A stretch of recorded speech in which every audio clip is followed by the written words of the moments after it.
Hey, what's up, boxing fans? This is the Rope-A-Dope Report. I am your host, Chris Carlson. Before I get into this video, check out the show this week, Rope-A-Dope Radio, blogtalkradio.com/Rope-A-Dope Radio. I'll put a little link. We got Fast Eddie Chambers on the show. He's got a big fight coming up, I believe March 20th. I do believe, something like that, against Vladimir Klitschko. So we're going to get him on the show and have a nice in-depth interview with him. Also, hopefully, we got a prospect next week, Jorge Diaz.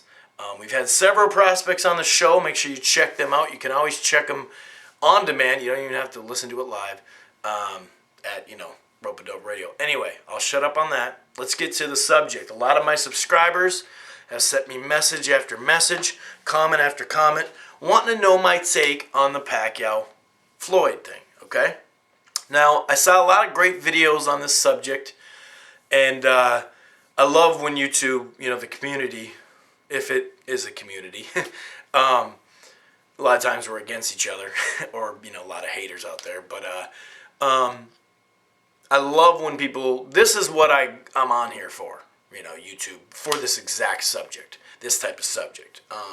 Wish it wasn't part of a subject, but it is, and this is what it's all about. There's been a lot of fights in the history that didn't get made, or got made a couple years too late, or 10 years too late, or 7 years too late, and it's a shame, but it is what it is. So, first and foremost, I'm the type to just speak my mind. So, if you don't like it, too bad. If you think I'm a Floyd lover or a Pacquiao hater or vice versa, too bad, man. I go after facts. And Mr. Wallace, and I'm going to, I think it's Vivek, I don't know how to say his first name actually, but Mr. Wallace I'm going to go by. I'm going to put up a link to him because he's done, I think, the best videos on this because he's a big fact finder. And that's what I am when it comes to social issues, political issues, whatever the hell it is. I want to know facts and then make a judgment from there. I will say this, and this is what I've been telling my subscribers and people have asked me about this, is listen, I think blood and urine random testing should be in most sports, okay? I'm sure there's some sports out there that people call them sports, like maybe darts or, something else that you don't need them in. But in most of the major sports, I'm just a proponent of that. I really think that that's how it is. Now, it's not foolproof, but it's better than what we have right now by a long shot. So if you have an 8 to 10 week camp, you're going to have a couple, 3 at least, blood tests and urine tests randomly throughout your training camp, okay? That's the best way to get to what's going on. Now, currently, the Nevada State Commission, before a fight, I'm not talking about after, but before a fight, you have to take 1 urine test. I know that they do take, boxers take blood tests to figure out disease, to make sure they're disease-free. That's a little different. But basically, my point is this, okay? For the people who are on Pacquiao's side on this and think it's ridiculous, the demands that Floyd's making, okay? If you say, you know what, it's not in the law of boxing right now, it's not in the commission rules, so therefore he shouldn't have to do it. You know what, I respect that, because that is, once again, what we're talking about, a fact, okay? I respect that. That's cool.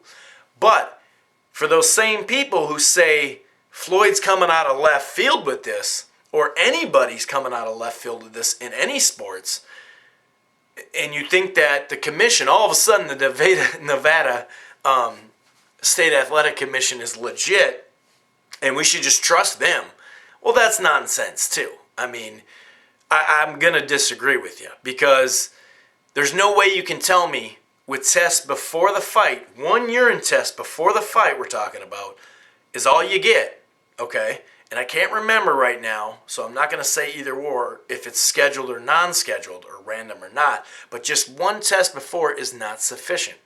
Now, there's always going to be ways to get by tests, but I'll tell you what, right now, blood and urine tests are the best way randomly throughout a training camp to get to what is in people's system. So to all of a sudden make the commission legit, after all the shit that they've done to boxing over the years, and commissions all over the world, that's nonsense. So I'm going to disagree with you there. I'll give you the point that it's not in the rules, and I'll respect your decision on that, but I won't to sit there and say, you know, he's passed that one test, so it's all good. Well, none of these boxers, we don't know about any of these boxers, okay? Let me check the time. Okay, the main point with Pacquiao is him, but it's also his camp. Bob Arum, Freddie Roach, and the guys he has around him, his tight-knit camp. Okay, they started with anytime, anywhere. Freddie Roach said that. Then they went to, well, not the Olympic-style test. That's just too many of them. Then they went to, you know what? Actually, he's got a phobia. I can't do it. You hear one guy saying this, one guy saying that, and he's not going to do blood tests, you know? And they're even like, okay, you know what? 3 scheduled blood tests. We're gonna schedule them, though. One before the press conference in early January, 1 30 days before the fight, and 1 after the fight. Now, if you're going to legitimately do a blood test, and they knew about these blood tests well before the end of negotiations, okay? It was in the agreed terms. You know those Pacquiao and Mayweather came to terms, they agreed on some terms, and now they just have to negotiate minor stuff? That was in that part of that. They knew this was coming, okay? They just didn't know he'd go to Olympicstyle. And then it went to, you know what, no blood test. Let me check the time. No blood test. We're going to let the Nevada State Commission, we're going to have a hearing, and if they tell us we need them, then we're going to do it. That was like mid-January. They'd already start the camps by then.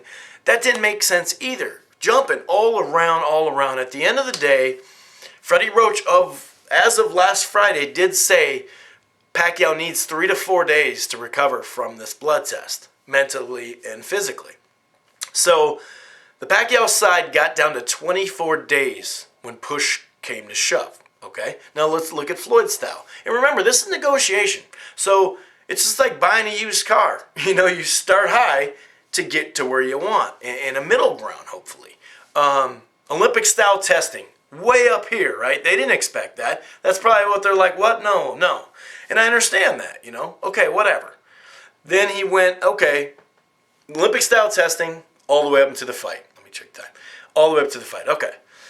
Then he said, you know what? 4 to 8 hours. We're going to do 4 to 8 hours. You have a cutoff there. They said no. Then he's like, and it's now being reported that it was actually a week. He went a week. And they said no. Then he went 2 weeks, okay? And in the end, he went 2 weeks. That's where he stands right now, 2 weeks. And he also made a statement that anybody he fights is going to have to do random tests 2 weeks, okay? So you got a guy that wants to go 30, and you got a guy that wants to go up to the fight. They meet halfway. I believe that's good enough. If you said you take a blood test, 1, they have to be random, because there's no point in doing them if they're not random. And 2, you said you take them. You can make it in 2 weeks. You can recover. I understand that there's all sorts of different cultures, and their culture, as far as this situation, is different. And here, looking at it from a general sports fan, we like our athletes to say, you know what, I have a chance to fight and beat this guy and test negative. Then sue. You can sue, but if you really want to change public perception, just pass the test and fight them. And you have a chance to beat somebody and test negative. It's the best way to clear your name. Now, like I said, I understand those people that say it's not in the rule books. That's cool. But legitimately, that's not a cool test. I'm not cool with that test. And that goes for sports in general, not just boxing. Basically, in my point, I really think that Manny should have done the 2 weeks, in my opinion. I think that could have made the fight go through. Now, I understand, other stuff going on. I'm not blaming just Manny. His camp made him look like shit, and they did him wrong, and I feel really bad for him there. Just in general, though, this is not the first time, and that's what I like about this. A lot of people have done their research, and a lot of new information that people didn't know. I didn't even know about this. Tyson asked Holyfield, demanded Holyfield for a blood test for steroids back when they fought the second time. Now, Holyfield switched it on him and actually said, yeah, no problem, but the test results will be, open to the public after the fight. So therefore, he played a mental game right back. Anyway, this has been the Rope and Dope Report. I'm your host, Chris Carlson, Fast Eddie Chambers, on the show tomorrow night.